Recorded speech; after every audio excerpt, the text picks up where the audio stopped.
Hey, so I wanted to share a quote from Andrew Martin. He said that when we choose love for ourselves, things around us that are less than love will destruct. And I thought that was so powerful because I've kind of been wondering like how self-love will change the world. Like, it sounds so airy-fairy, but when you really think of it that way, it's like when you're setting the bar for your life as love, things around you are gonna start to break down. And that's why your spiritual practice or your self-love practice can cause a lot of chaos. And it's not necessarily making things like better in like a smooth way. It causes destruction. And sometimes this happens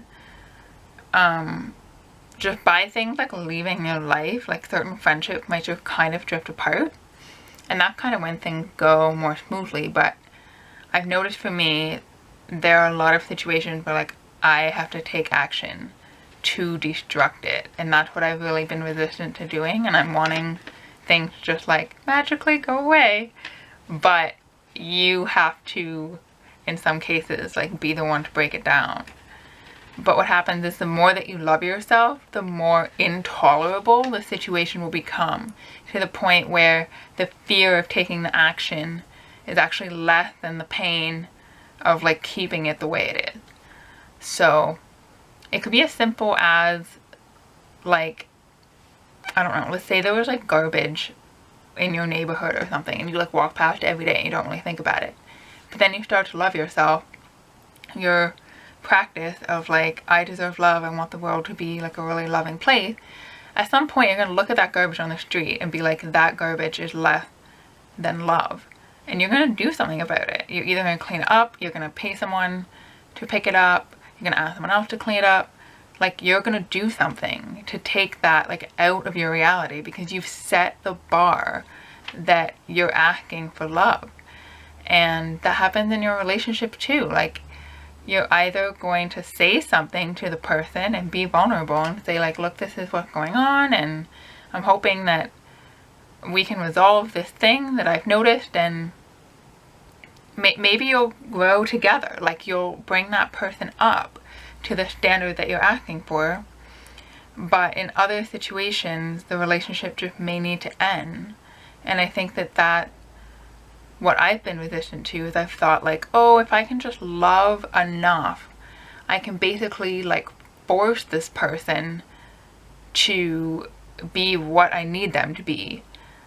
But they still have the free will to do what they want to do, and they have their own soul journey. So I'm at the point of needing to accept that all I can do is tell them what it is that I require. And if they are unable or unwilling to meet that, then the relationship just has to either be like minimized, like we spend less time together, or it just has to go completely. And that's what's hard. If when things break down that you were maybe not like ready to or like wanting to, but that's part of it, is that the more that we keep asking for love and raising the bar for ourselves of what we will accept, the more uncomfortable we will be in the situation. And then it will get to the point where we will say something, and maybe we will move out of our neighborhood that was like less than loving, or maybe our neighbors are fighting all the time, and then we'll get the courage to go over and talk to them and say, hey, I can hear you. Like, you know, like you wouldn't necessarily have had the courage to do that before. But the more that you love yourself, you're like, no, I deserve to have a quiet house. I deserve to not have to listen to people fighting. And then you're going to take action on that. So self-love really does change the world. It is how we're going to change the world. It's not just sitting and meditating. I mean, that can be how it begins, but there will be a point where you reach a threshold where the stuff going on externally is not going to be acceptable to you anymore, because your bar is so high of what you want from your life that you're like, wow, I don't want war in the world. I don't want environmental destruction. I don't want billions of animals being kept in captivity and, you know, being slaughtered. And I don't want the ocean being overfished. And I don't want garbage everywhere. Like, you're going to reach a point where you're saying, my world is so loving inside that like I want the external world to know what that's like too. And it's just an excuse to say, oh, I only have to love inside and not outside. To me, that's like, yeah, it's an excuse to not take action, because for me, there are periods of inaction where you're taking care of yourself, but then at some point you will feel the desire to do something, to make some kind of positive change. And it could be as simple as just like maybe making an art piece or like making a poem, but it has beauty to it and you're giving that beauty to the world.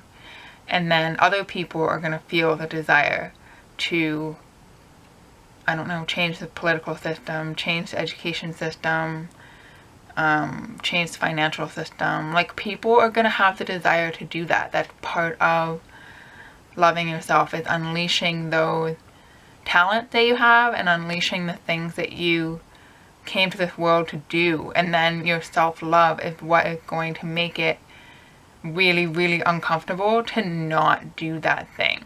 So it's basically gonna like push you into it, because you're just gonna see it as like more and more uncomfortable. So I thought that was really interesting, because I've been trying to figure out like how this works. But self-love will cause the things in our external world that are less than love to destruct, either on their own or by our doing. But the old system will get dismantled. So, hope it was helpful for you. Thank you for watching.